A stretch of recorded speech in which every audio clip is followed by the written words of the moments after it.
I think I'm going to give tally for those who are asking without any permission. Okay. Now, Where's the water? Have you seen the water? water bottle. Where is it? Oh. Sige mo look first later. But anyway, this will be the continuation of our lesson regarding the properties of matter. Okay, so to continue, the next property of matter, physical property under physical property, is what we call malleability.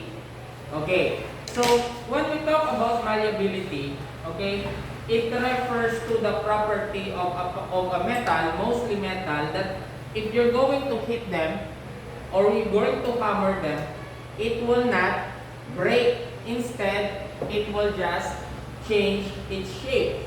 So that's what we call malleability. And because of this property of metal, there are a lot of things and uses that we can create. Okay, example. So this is the original. Gold. Okay, this is gold. So you imagine you are a gold digger, you are a treasure hunter, and then you were able to find this big chunk of gold. And you want it to transform into jewelries. Okay? Because you want to give gifts to your parents, to your mother, to your father as a way of saying thank you to them. So you can actually ask what do you call this? A jewelry smith, if that is the correct term, to convert this into this kind of jewelry. So you can see that when they are hitting it, okay, they are hammering it to transform it and to get the shape that they want, okay, they can actually form this metal. And when they hammer it, it turns into tiny sheets. Sheets, S-H-E-E-T-S. Okay? Not a sheet, because it smells bad. So you imagine you hammer a gold, it turns into sheet. And then it flashes to your face. No. Okay, the sheet is like this, Okay, parang it flattens. It does not smell bad, no? Okay, because it's sheets, not shit. Okay? Yes!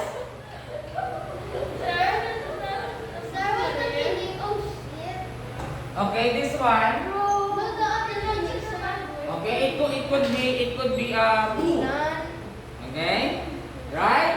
So this one, this property of metal, if you're going to hammer it, it does not change its property. Wait. I'll get mad.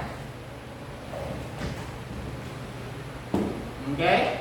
Now, this one, if you're going to hammer it, because it's malleable, it does not break. And you can actually design a certain structure because of its being malleable. Okay? Now, this one, mostly it is the property malleable, mostly it is a characteristic of a metal. And when you hammer it, okay, it will be still gold. It will not turn into poo. Okay? Because when you hammer it, the property, the physical property, just like the shape, the structure changes, but the chemical property did not change. It is still the same gold. Not unless there's magic that when you hit it, it becomes a house poo. So that's different story, okay? But when we talk about physical property, okay, it changes its physical structure, but the chemical composition does not change. Do you get my point? Okay. Now, like this, copper. This when the copper that we can actually see here, okay, most of them would have this kind of shape. It's not triangle. It's not the original shape of that is not like this, or it's not straight or square.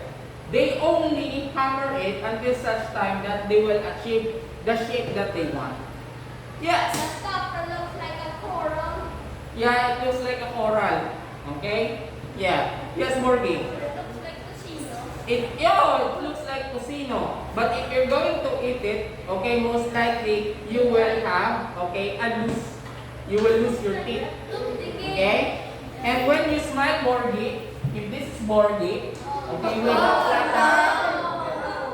Okay? And then, like that. Okay? And then, very handsome boy. Okay? And then, he tries to eat the copper, which is a type of metal is very hard. And when he come back to school, he would smile like, yan.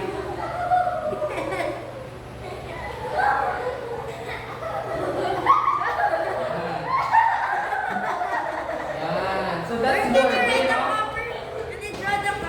Okay, so you need to do that, no? Even though it looks like tocino, but that is still a metal. So most likely, you will lose your It's a Bart Simpson. teeth. Bart Yan. Simpson. Yeah. Bart Simpson. Ayos, ayos.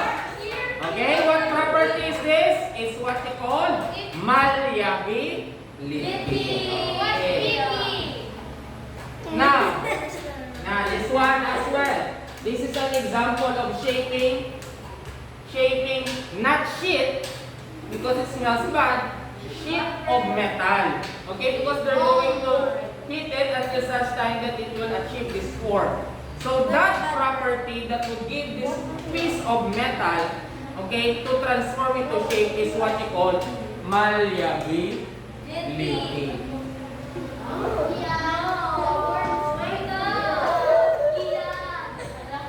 Stand. Come here. You can't work it. You gotta tally. Okay. Experiment time. No. See. Okay. Make sure it will not fall. You probably get tickled. Okay, do not laugh.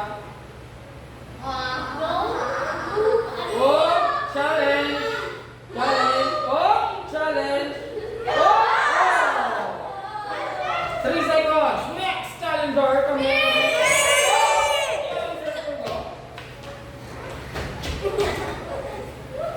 Okay. Sideward.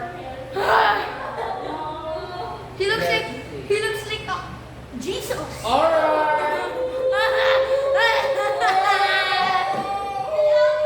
Let's That go was to just the like book. this. Stay there while I'm discussing. 1 hour. Stay there, Ryan. Oh. Don't. One and Okay. The next property of matter that belongs to physical property is just its different. You can do it. Okay? Wear your mask properly. No. Eliminated. Sir. Eliminated. That was unfair. Next time. Alright. It was so close to The next physical property of matter is what we call ductility. It's not that. It's different. Not mighty ductility, Yeah. but only ductility. When we talk about ductility, means that this property of material can be transformed into wires. Okay? Have you seen the copper wires, the electrical wires? Okay, that is possible to make that kind of material because of the property of metal, which is ductile. Right? When you make work into wire, Can a human being become ductile? No, not unless, no? You put the meat, a piece of meat, in a grinder, and then when it comes out, it becomes corned beef. Strips of meat, but that is not actually ductility. Because ductility is only limited for most of it are metal. Do you get my point? Okay.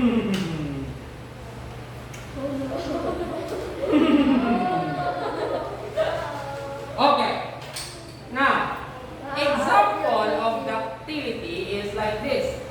Right. So copper wire, platinum wire, tungsten, okay, they are converted to become a piece of, wire. Okay? So that's what you call ductility.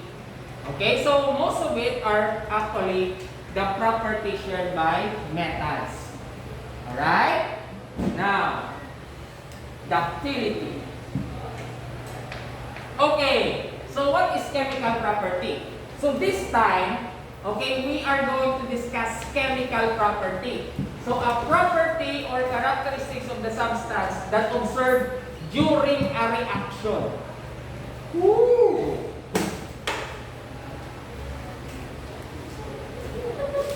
What is that? Calvary